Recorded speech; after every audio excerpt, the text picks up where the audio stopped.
Hi, everyone. Welcome to another episode of Wytpod, the online community for e-commerce business owners and entrepreneurs. And today we have a special guest with us. He's the Chief Executive Officer at Da Vinci Studios. And his name is King Hobson. King, thanks for joining us today. How are you? Man, I am amazing. I appreciate you all having us. Thank you for having us. Great energy, man. It's really good to have you here. So let's jump right in. And just so that our viewers can get to know you a little bit better, can you share some of your background? Of course, of course. So my background is in fine arts. So I began drawing as a child, and from there, I was exceptional. My teachers, they realized I was extremely more proficient in the skill of art than I was supposed to be at that age. And so then that later developed into mastering vision creation. So it expanded from just art to now the vision that I have, I can now create. And then from there, went to a couple art colleges. I left them because art schools didn't typically teach the business. They only taught the talent, like how to draw. And then along the journey, ended up meeting the love of my life all the way across the map. She's a Cali girl. So I'm in this long distance relationship at the time, and I needed to send her a beautiful masterpiece, but I needed to do it on a budget because all this started while I was in my mom's basement.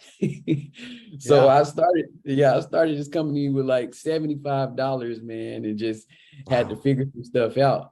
Yeah. And so sent her that. And then after I sent her that and discovered all the secrets to art and digital manufacturing, distribution and stuff like that, I was like, this is a business. Why don't all artists do this? This is a lucrative opportunity right here. And so from there, turned it into a business, and here we are. Wow. So love is the key, really. Is what we found out, right? Key. Yes. And some good things come out of California. Oh, yeah. So. Yeah. Definitely. That's a charming story. I'm sure your grandchildren are going to love hearing about that. Everyone loves the story. Yeah, exactly. All right. So, just going through your website, it seems that you are really forward thinking and you're into empowering artists around the world. Yeah. What inspired you to start this business exactly? Man, having a lot of doors slammed in my face. So I have a riddle. What does the creator do when everyone the market slams the door in the creator's face? Well, you guessed it. The creator creates his own damn market. And so that's what ended up happening. And I read this book by George Burkowski, and it's called How to Build a $1 Billion App. And when I tell you, he fleshed out detail by detail every single step you need to take to build a great app. And I followed those steps correctly, and everything that he said would happen has happened, the good and the bad. So I had this vision for a global art distribution app so that children, like when I was a child, I wish this app existed for me. And so I had this vision, slept on it, dreamt about it really being here, and it wasn't here when I woke up. I was like, man, I will go into debt to build this app. Like, I don't care what I have to do. I will do anything to get this thing built. And long story less long, ended up bootstrapping using the business model that I discovered in a long distance relationship, and ended up bootstrapping to have the app built out. And so from there, I launched it, and now we have kids on there. We have older people on there, photographers on the app, and now they're able to make money the same way that I was able to do it. And there's no doors slammed in their face. There's no one robbing them of 50%. They get to have their way. So that must be gratifying that you've done that for people. It must be a great feeling. Oh, man, it's your vision is I would call it praiseworthy, and creating opportunities and freedom for the next generation of artists is certainly commendable. But, Right. you know, starting an ecom business like this is a lot harder than most people realize. So can you just share some of the difficulties you face and how you overcame them? Man, difficulties. How long do you have? This would be an all-day talk. Well, you can give us whichever version you're comfortable with. We'll Okay. listen. Yeah. Well, outside of the financial difficulties, because when it comes to starting a business, you really have to think, do I want to take this money and spend it on myself, or do I spend it on the business? Do I want to spend it on myself, or do I spend it on hiring people, or spend it on where I'm lacking at when it comes to operating a business?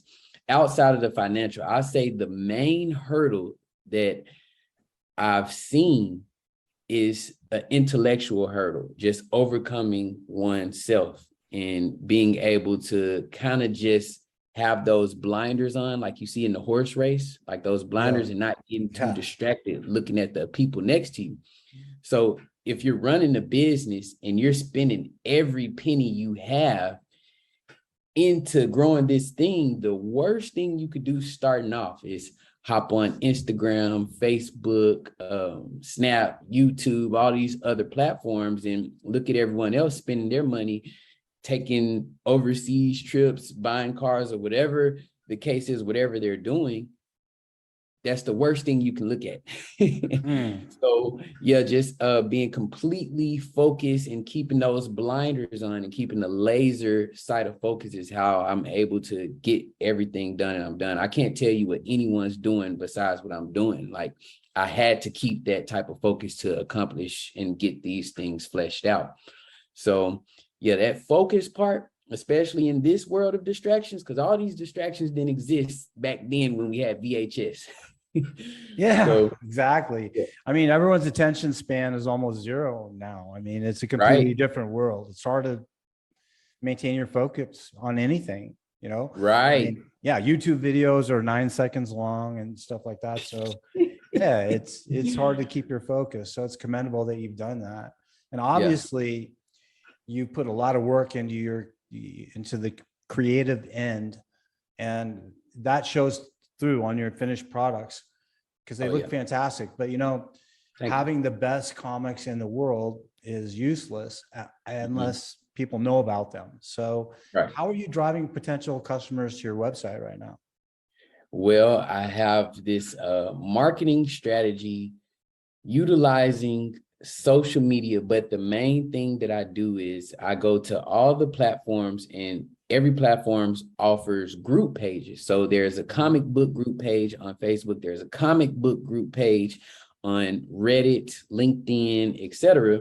And then from there, I'll take a picture with every single product, or I'll take a picture standing next to my character, or just a video of me talking about what I'm doing, because the next generation, the next phase of companies, the evolution of the next great companies are ones with a face where we know the person who's running the company. They show their face, they show their intentive, and you see it in Elon Musk, you see it in Jeff Bezos.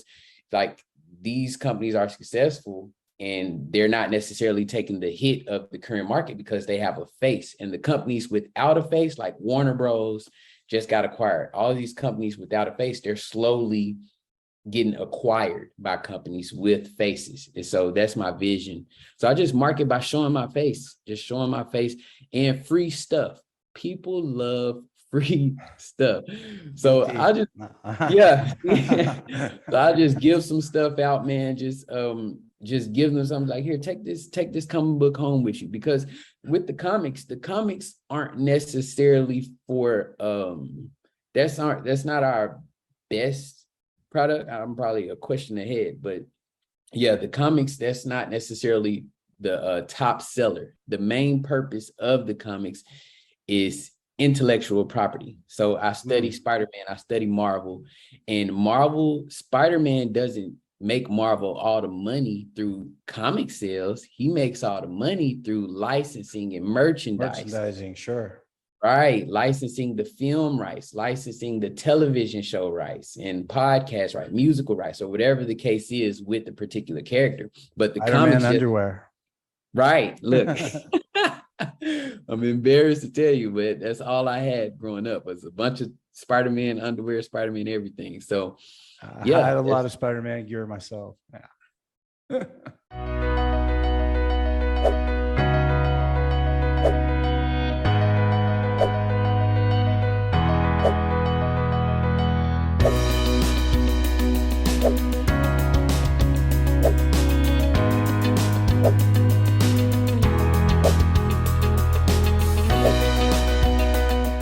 All right. So what would you say is your core market then? the core market, I would say we're aiming for the next generation. So more so children, teenagers, but our core consumers who actually have the money to spend and spend with us are the young adults. And then we have the middle-aged adults when it comes to portraits. So a lot of newlyweds, memorial pieces and things of that nature. But we're aiming for the children. The children, when they see our stuff, like my fiance has a younger brother, and anytime I go visit, he says, King, how much are your shoes? King, how much is the backpack? King, how much is the comic? Like we're building something to like extremely colorful to attract children of this next generation, even along with the app. Like if you take a look at our app, we have children on there who are able and put in a position to where they can make money just off of the images of their artwork. And so that's our core.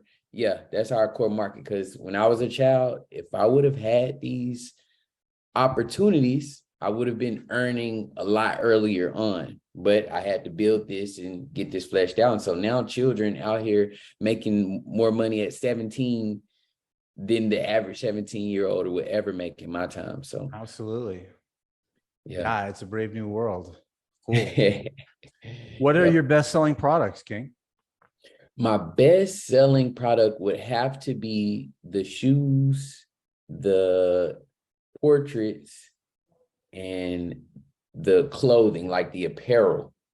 But the least best-selling product would have to be the comic books. So the comic books, like I said, the purpose for the comic books isn't necessarily to make sales, because when you look at Spider-Man, he's not the most profitable superhero because he sells the most comics. He's the most profitable because of the licensing agreements to use that character. So you license the toy rights, you license the merchandise rights, the film rights, the television show rights. So the comics, the purpose of this is to build up a large catalog of about 300 pieces of intellectual property. And so that's the next milestone for Da Vinci Studios, is where we're headed. And that association with your comics, between your comics and your other goods, makes your shoes cooler, I guess, right? Oh yeah, definitely. Yeah, we license our characters onto our own gear, backpacks, kids backpacks, clothing, apparel, just like Marvel does. We're literally following the Marvel blueprint. Why not? Yeah, they know what they're doing. That's a good one. They outside of my kinfolk, as we say in the South, Marvel helped raise me. So definitely have to learn from them. Sure. Well, they say follow the leader and then lead. And I think that's the way to go. What's your favorite product that you have? Your personal favorite? My personal favorite would have to be the comics and the mobile app. Those are my top two. The app, that was such an incredible milestone that, looking back, I don't know how I did that debt-free. I don't even know how I did that. Like, I just thank God my mama let me live in her basement at the time to get that done. Because if I had rent, I imagine I would have been able to afford to build that mobile application. So the app would be number one. And then number two would be the comic books, and then number three would be the shoes. Those are the three, and it's listed in difficulty. So the hardest thing to get done was that app. Then second hardest were those comic books, and then third was the shoes. These each presented a set of challenges that were just. So the app was more difficult than the comics. Oh yes, definitely. Especially when you're not a coder. See, me, I'm just a vision creator. So I just had a vision. Yeah. And so for me to sit and learn and code, I was like, I will learn how to code to build this app. And then when I started practicing, I got a MacBook and everything just so I can learn this code and stuff. I realized it would take me 2 years to really flesh this thing out. I don't have that kind of time. So I'm gonna have to build up the capital to hire someone to get this done for me correctly. So yeah, that app was a challenge and still is. Right. So yeah. All right. Yeah, you have to wear a lot of hats when you're getting started for sure. And you obviously, you're spinning a lot of plates.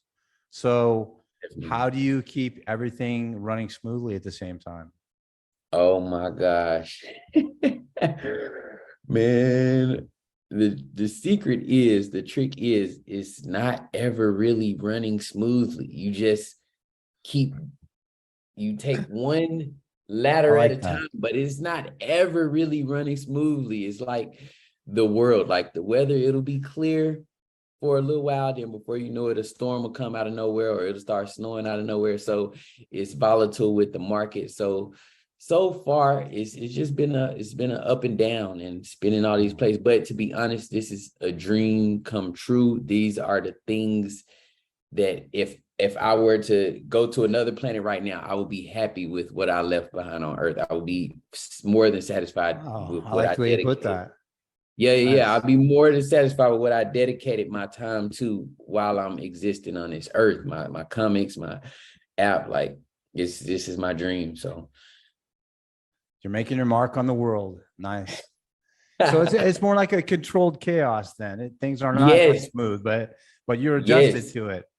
Right. A control is almost like Elon Musk. So like are you addicted to chaos? Are you addicted to all this kind of? Psychologically, I must be. I have to be. Yeah. I think you have to have because when I see other people try to follow the leader, as you say, and start a business, it's totally not for them. It's extremely too stressful and detrimental. That's their hair start falling out. But for me, I'm built for these difficult challenges, and I'm the one that'll actually go through. I'm the one that'll clean the toilets when I'm working. I'll do the work that no one wants to do. I'll do the dirty work. And so that's just how my mind is psychologically. Cool. So those are great words, for our audience. But apart from that, do you have any other pearls of wisdom that you'd like to share with our audience? Pearls of wisdom. I would say, don't get distracted. And I will quote T.I. from ATL when he said, you might lose your footies a little bit. You might stumble at the most, but you don't fall. So no matter how volatile the market is, I don't care if it's a recession, pandemic, and inflation rolled into one, do not fall and do not give up on your dreams. It only dies if you stop and just put your hands up like I'm done with it. So don't get distracted and don't fall. And number one, the last one, learn your superpowers, know your superpowers. Like you, for example, Mark, what do you say your superpower is? What's your strength? I think I'm able to make people comfortable, hopefully, when I speak to them. And that's a comic book right there.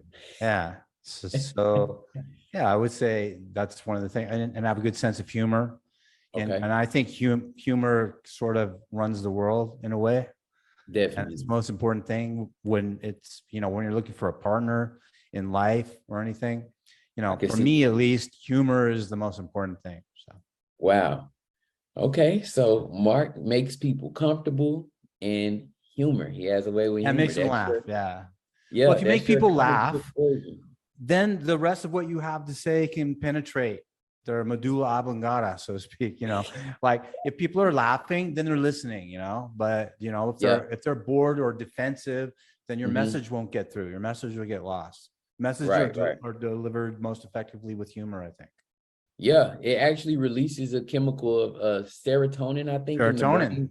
Yeah, when absolutely. You get people laughing, and so that technique is extremely lucrative. So hey, you got me here. You got me comfortable. So I appreciate your powers. Well, it's going both ways. So it's really enjoyed the conversation. Thanks again for spending time with us. It was a real pleasure speaking with you. And I know our audience is really going to appreciate this. And we wish you all the continued success going forward. I appreciate that, Mark. And the White Labs. Did I say that correctly? Yeah, that's one of our brands. This is Wytpod. We have Wytpod and White Labs and a few other brands. Yeah, absolutely. I appreciate you, Wytpod. I appreciate you, Mark. Thanks a lot, Yeah. King. All right. I'll let you go. You have to get prepared for your 11 o'clock. Yeah. Right? Maybe take a power Yeah. nap. I think might be a good I'll